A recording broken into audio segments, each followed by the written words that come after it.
Bienvenue sur DTV et merci de nous retrouver pour ce nouveau numéro de Livre ouvert. Livre ouvert, donc votre émission 100% littérature qui s'intéresse aux livres et aux auteurs de chez nous du Sénégal.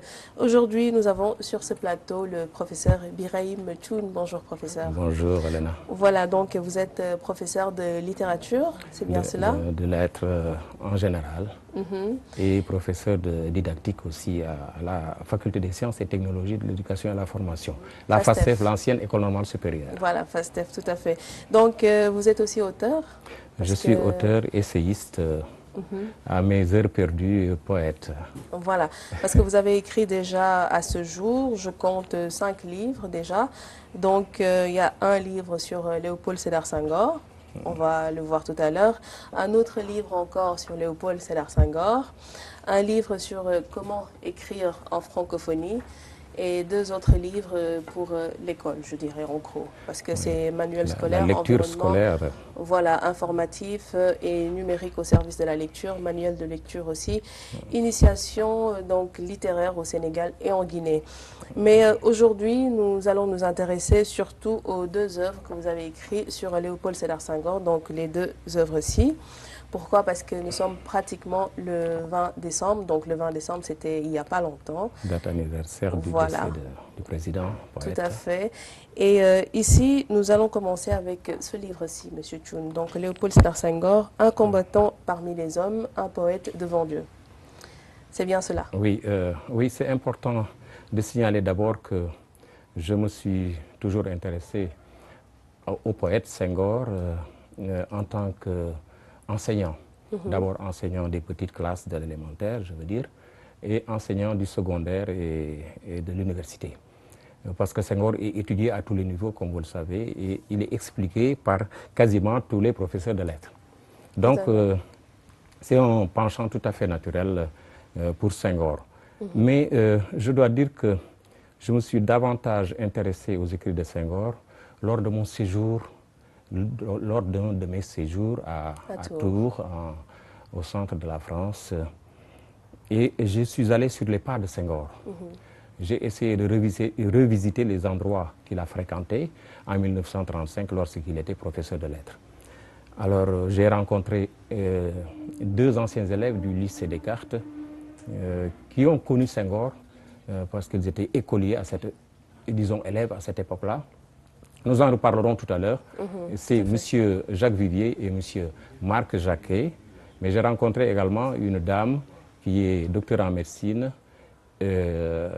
Madame Catherine Réau-Cronier, pardon. Et effectivement, j'ai eu l'occasion de les interviewer pour rappeler un peu Senghor et son passage, ces 3 années dans la ville de Tours. Voilà, tout à fait. Donc ici, le livre-ci, c'est Léopold Sédar Senghor, un combattant parmi les hommes, un poète devant Dieu. Mais je demande en fait pourquoi cette deuxième partie ici, un poète devant Dieu, et pas forcément aussi un poète devant les hommes, parce qu'on connaissait aussi Senghor poète. Oui. Nous autres, les hommes. Vous avez raison. J'ai parlé du combattant, de celui qui a donné sa vie à la civilisation nègre, comme on disait à l'époque, disons à la culture et à la civilisation noire.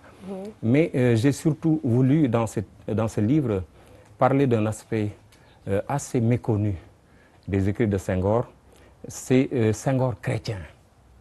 Ça n'apparaît pas tout de suite, à première vue, parce qu'on est habitué à étudier des œuvres comme Chant d'ombre, où le ferment chrétien n'apparaît véritablement pas. Mais j'ai voulu, à travers ce livre-là, précisément, montrer dans quelle mesure le ferment chrétien imprègne les écrits de Senghor. Mais pourquoi est-ce que vous avez voulu faire ressortir donc ce côté chrétien de Senghor? Parce que c'est vrai, on connaît Senghor comme homme culture, on connaît Senghor comme étant un homme politique aussi, mais on ne connaissait pas forcément Senghor homme croyant.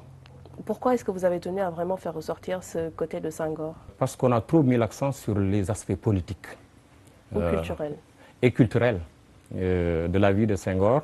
Or, Senghor a été d'abord élevé par les pères, vous le savez, oui. Et il a donc reçu très tôt le baptême chrétien d'abord, et ensuite il a été inspiré par le livre saint, la Bible. Donc, on ne peut pas avoir été baptisé, avoir grandi dans la culture chrétienne et ne pas laisser de traces religieuses dans ses écrits. C'est pourquoi j'ai essayé justement d'entrer dans les univers senghoriens pour voir de quoi il s'agissait exactement. D'accord, donc ici, quand j'ouvre les premières pages, vous avez mis comme le parcours de Senghor, depuis sa naissance, tout ce qu'il a eu à faire. Mais comment est-ce que vous avez eu à mener toutes ces recherches? Parce que vous avez dit tout à l'heure que vous avez été à Tours. Et est-ce que c'est là-bas que vous avez fait toutes ces recherches ou quoi? Non, en réalité, il y a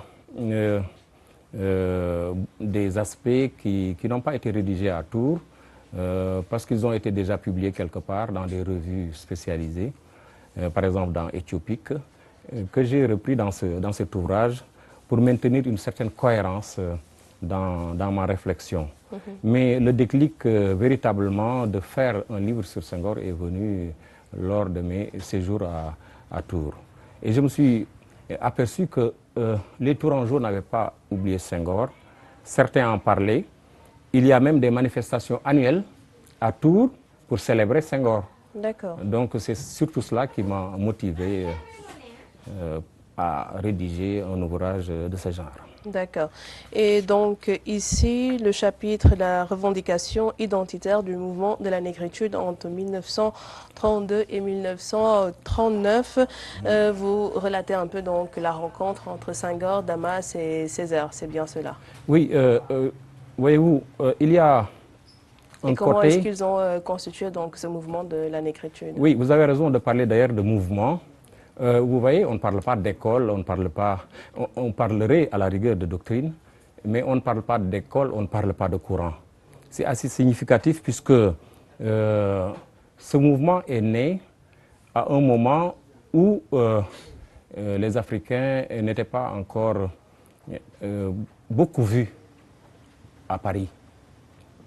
Quand Senghor arrive en France, à Paris, il rencontre d'abord Damas, 1930, mais la rencontre décisive s'est passée en 1931. Et précisément en 1931, Senghor collabore déjà à la revue du Monde Noir du docteur Sajou. Puis en 1932, il rencontre cette fois-ci Césaire. Et avec Césaire, Damas, c'est-à-dire qu'ils sortent une sorte de revue qui n'a eu qu'un numéro d'ailleurs, et cette revue-là s'appelle Légitime Défense. Vous voyez, ils se retrouvent, ils disent Légitime Défense.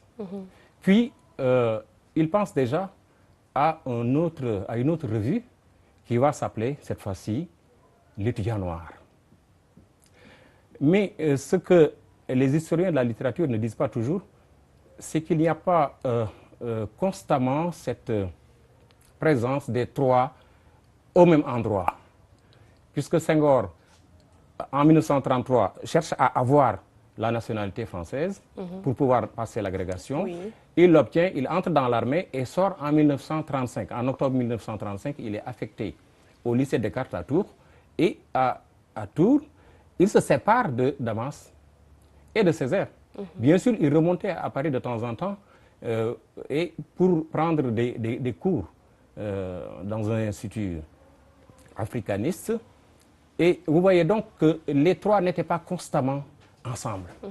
L'histoire semble montrer que les trois étaient tout le temps ensemble, au même endroit, et parlaient des mêmes choses en même temps. D'accord. Mais on se rend compte que Senghor, Damas et Césaire n'ont même pas écrit d'articles, en tout cas Damas et Senghor n'ont pas écrit d'articles dans les revues qu'il animait. Et les théories de la négritude, bien structurées en tant que doctrine, ne sont venues qu'après. Oui. Et puis parce que, bon, vous le dites tout de suite, hein, que les historiens ne semblent pas vraiment faire des recherches assez poussées par rapport à est-ce qu'ils étaient tout le temps ensemble, est-ce qu'ils ont eu à écrire ou quoi. Ici aussi, il y a pas mal de dates, nous, en tant que Sénégalais, peut-être qu'on ne connaît pas. Nous, on sait que voilà, Senghor, il a été ceci, il a été président, il a été agrégé ou quoi.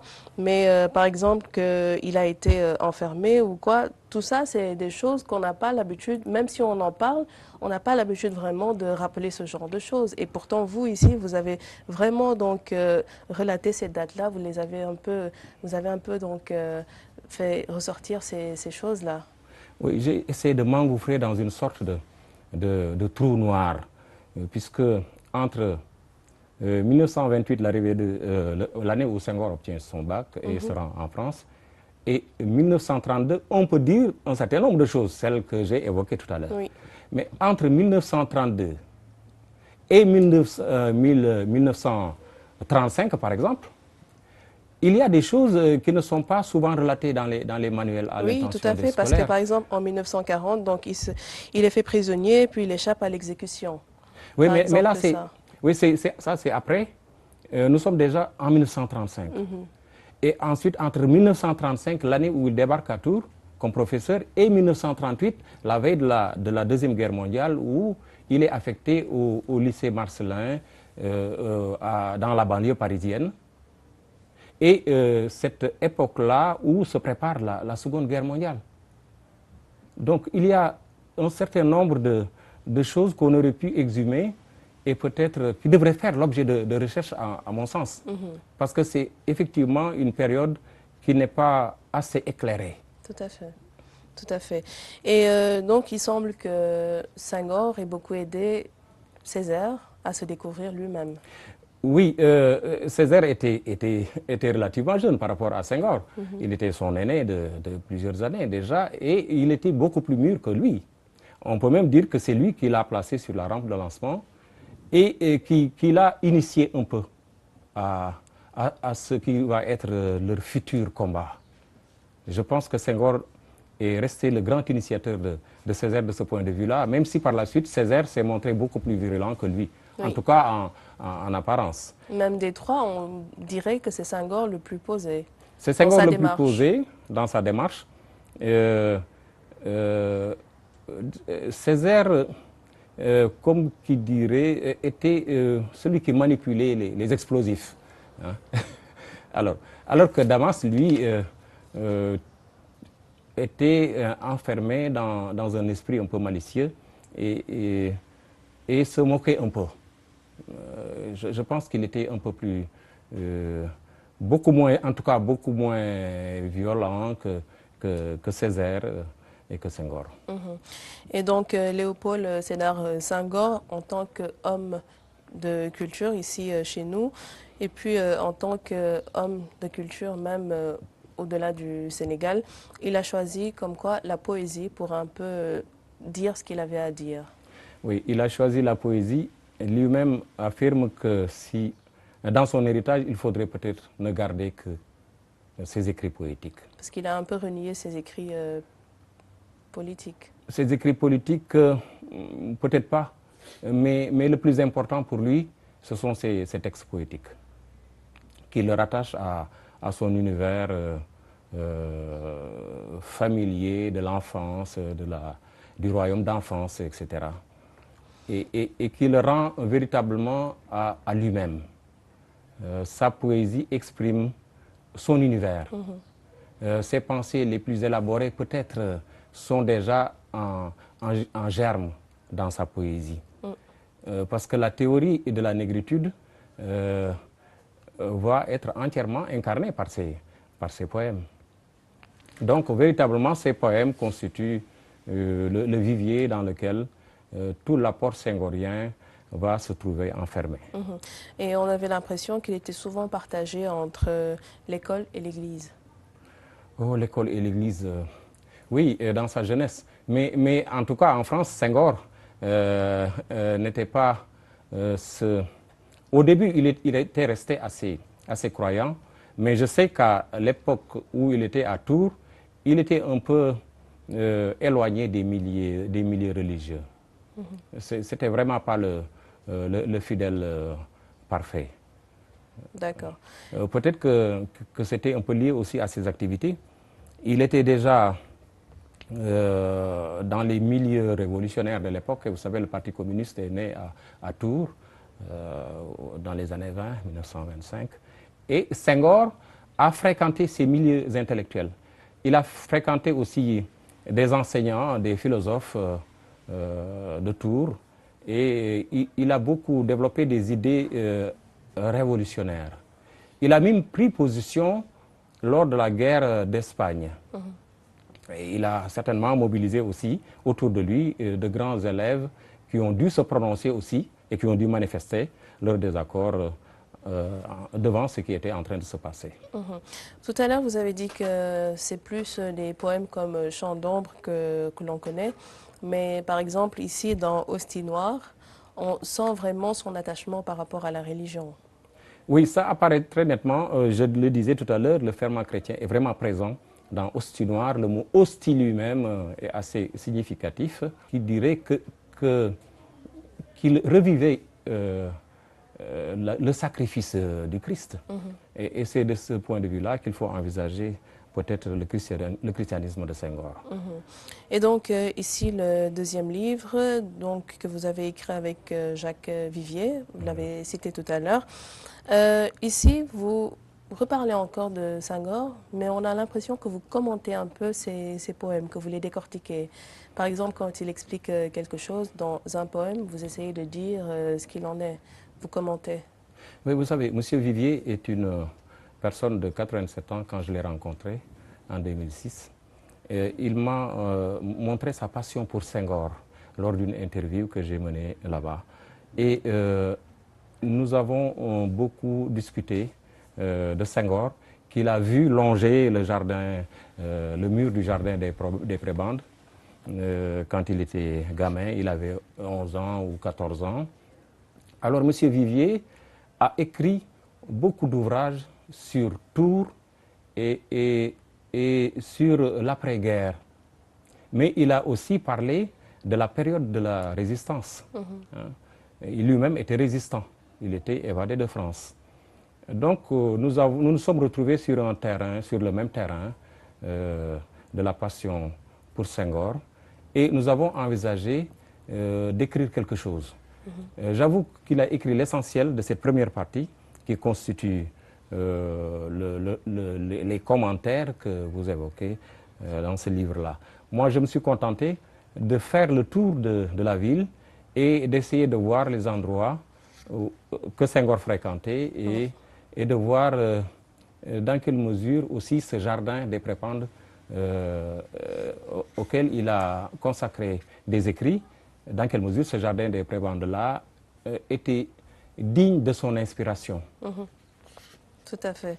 Et donc ici, vous parlez un peu de sa vie sentimentale, comme quoi, c'est vrai, il défendait vraiment la cause des hommes noirs, je dis toujours noirs entre guillemets, mais aussi quand il s'est agi de choisir une épouse, à savoir donc Colette, il n'a pas vraiment regardé est-ce qu'elle était noire ou est-ce qu'elle était blanche. Il a surtout vu en elle une femme. Oui, je pense qu'on peut reprocher à Senghor d'avoir défendu toute sa vie la cause nègre et de s'être marié à une blanche. Mais Senghor a d'abord cherché à épouser, bien avant la fille de Félix Éboué, une jeune lycéenne, Morissette, qui habitait à Tours et qui avait suscité la passion de Senghor. Bon, Morissette a vécu longtemps, elle a vécu presque centenaire en Touraine, et elle évoque cela, elle rappelle les lettres enflammées que le président lui a envoyées. Et c'est cette même Morissette qui va mettre la femme de Senghor, celle qu'on connaît, Colette Senghor, en relation avec Senghor lui-même. Puisqu'elle était d'abord sa secrétaire, vous le savez. Oui. Et dans le chapitre métissage culturel, être assimilé ou assimilé, donc comme quoi Senghor refuse d'être assimilé. Qu'est-ce que c'est réellement? Oui, Senghor a cherché l'assimilation au bon sens du mot. Il ne s'agissait pas d'être... Parce que quand on dit qu'une personne elle est assimilée, c'est qu'elle sait adopter les attitudes des Européens, je dirais. Oui, aujourd'hui, le mot a changé de sens aussi. Mais dans l'esprit de Senghor, il ne s'agissait pas de la personne qui a perdu son identité et qui se retrouve dans l'identité d'une autre personne ou dans une autre culture. Pour Senghor, il fallait rester soi-même et il a théorisé par la suite à travers deux vocables bien connus, enracinement et ouverture. C'était ça l'esprit senghorien. Il ne s'agissait pas d'embrasser la culture des autres et de perdre son identité. Il fallait rester soi-même et s'ouvrir aux autres. C'est sûr. Et si aussi, bon, parce que vous parlez vraiment de la vie de Senghor, ce qu'il a eu à traverser dans les deux livres, et à un moment, vous nous expliquez comme quoi ils avaient, avec Georges Pompidou, des liens assez forts. Donc, il était très attaché à Pompidou. Oui, absolument. Pompidou a été son ami de toujours depuis l'école normale supérieure. Il l'a reçu souvent chez lui à Château-Gontier, chez ses beaux-parents. Senghor donc était dans la famille de Pompidou même à cette époque-là, au moment où il arrivait en France pour la première fois. Oui. Et c'est Pompidou qui a gardé aussi certains de ses manuscrits pendant la période de la guerre, où il était prisonnier dans les camps allemands. Et là, à un moment, parce que tout à l'heure on en a parlé, comme quoi de Damas, donc de Césaire et de Senghor, des trois, c'était Senghor le plus posé dans sa démarche. Et là, à un moment en captivité, je l'ai dit encore tout à l'heure, on l'a senti un peu plus amer dans ses écrits. Est-ce que c'était le fait qu'il était en captivité qui commençait un peu à penser déchanter à ses origines, à sa mère. Oui, en situation de captivité, on pense forcément à ceux qui se sont sacrifiés à ceux aussi. qui se sont sacrifiés pour vous, à ceux que vous avez laissés au pays, par exemple. Et c'était le cas de Senghor. Est-ce que c'était une sorte d'introspection? Peut-être. Une façon de se guérir de ce qui lui arrivait. Il faut comprendre que ces camps de concentration n'étaient pas des endroits où il faisait bon vivre. Senghor évoque dans ses écrits la pestilence des fosses sceptiques et autres. Vous voyez dans quelles conditions les Allemands avaient mis leurs prisonniers sur le sol français parfois. Donc, peut-être qu'il était parfois amer à cause de la situation qu'il était en train de vivre, mais Senghor a su toujours s'adapter. Il raconte qu'il a appris l'allemand dans les cas de concentration. Donc, c'était un homme toujours ouvert, toujours posé. Bien sûr, il a eu, comme tout le monde, ses moments de colère et d'amertume. On sent cette admiration pour Senghor. Cette admiration que vous avez pour Senghor. Oh, Senghor... ou ce n'est pas cela? C'est Senghor, le littéraire, et même le politique. Peut-être qu'il a été toujours incompris. Ça, c'est la postérité qui dira ce que c'était Senghor en politique. Mais personnellement, moi, j'ai aimé la poésie senghorienne. Je vous l'ai dit, je l'ai enseignée à toutes les étapes de la formation chez nous. Et j'ai eu le plaisir de vivre les réalités qu'il exprimait dans ses univers. Et donc, je l'ai dit à l'entame de mon propos, 20 décembre 2001, 20 décembre 2015, 14 ans après la disparition de Senghor, il parlait d'enracinement et d'ouverture. Est-ce que vous avez le sentiment qu'aujourd'hui, ça s'est réalisé? Pour qui? Pour nous autres, pour nous ici. tous, oui, nous sommes suffisamment enracinés, j'ai l'impression. Il faut voir toutes ces foules qui se sont déplacées vers Touba. Ça, c'est pas le monde occidental. Mais est-ce que c'est suffisant? Ça ne suffit pas, mais c'est une preuve que nous voulons rester nous-mêmes. Nous ne rejetons pas nos élites, nous ne rejetons pas nos anciens. Nous devons vivre sur le legs de nos anciens. Je pense que c'est capital. Au regard de ce qui se passe dans ce monde, nous avons besoin davantage d'ancrage dans les réalités de chez nous. Nous avons fait nos preuves hein, dans le monde. Au Sénégal, on n'a pas encore entendu toutes ces catastrophes qui se passent dans le monde. Donc, c'est peut-être notre culture qui est notre voie de salut. Alors, ça ne suffit pas, vous avez raison, mais nous tendons de plus en plus à nous ouvrir et à prendre de la modernité. Mais est-ce que ce n'est pas à double tranchant? Ce qui mérite de l'être. Hein? Est-ce que ce n'est pas à double tranchant? Double tranchant. C'est une aventure. Surtout pour la jeune génération. Qui n'est pas sans risque.